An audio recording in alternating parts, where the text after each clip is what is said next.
Hey, this is Pat Rose. Set to Hook with Pat Rose Radio, now TV, WDEF-TV 12, primetime news at 7 with Patrick Core, my buddy.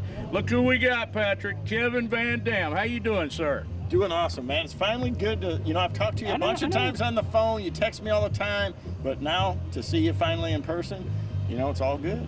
Oh, man, I'm a nervous wreck, to be honest with you. Heart's beating like crazy.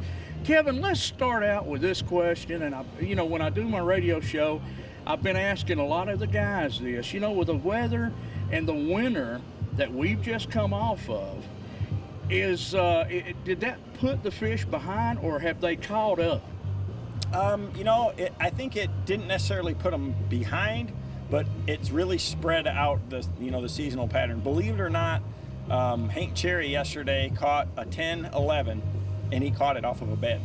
So, really? So that fish is definitely behind. But, the water that comes out of Watts Bar up above, it comes out of that dam, and it comes out pretty cool. So it's just, it's been a slow spring, and you got fish in a lot of stages, but there's a big bluegill spawn going on right now. A lot of the guys are catching their fish around those bluegill beds. Those bass are chasing those bluegills. Right. And then, there's a lot of guys fishing way offshore. And then there's other guys that are way up the river. So a lot of different things going on, and it just goes to show you what a great lake it is. This lake, they stock the Florida strains in it. The grass has come back. The Tennessee River is so fertile, all up and down it. It's on fire, and this has been one of the hottest lakes the last couple of years. So, we just hit it at a little bit of a challenging time, but these guys are the best in the world, and they're bringing them in. Jacob Wheeler had almost 30 pounds yesterday, and that's not easy to do in June. Early in the spring when they're pre-spawn and they're really bunched up, it's easier to do. But right now,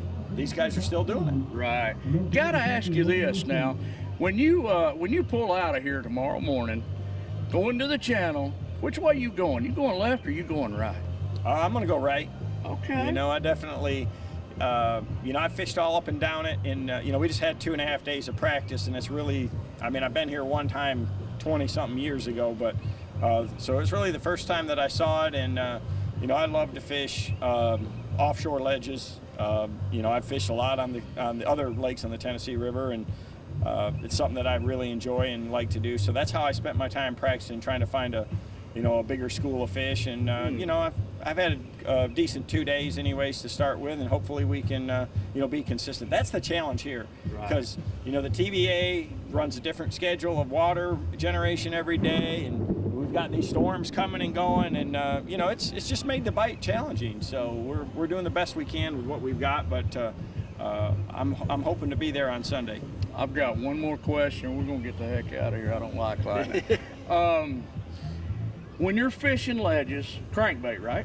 I throw you got to throw everything at them, but a crankbait's my favorite tool. It's the most efficient way to cover a lot of those ledges. Is there still, and I've asked you this before, that Kevin VanDam movement of the rod going on? Oh, you gotta do some changes in speed. You want to get that bait, deflecting on the bottom for sure to get these fish to bite. That's the beauty of a crankbait, is you can get it down deep quick and cover a lot of that water efficiently, and by adjusting your action and your retrieve, you can trigger a lot of fish into biting that might not necessarily be feeding at the time. Gotcha. Man, thank you for being on, brother. I appreciate it. Pleasure meeting you, man. You bet. Go Big Orange. If you're anywhere in the region, Big Orange?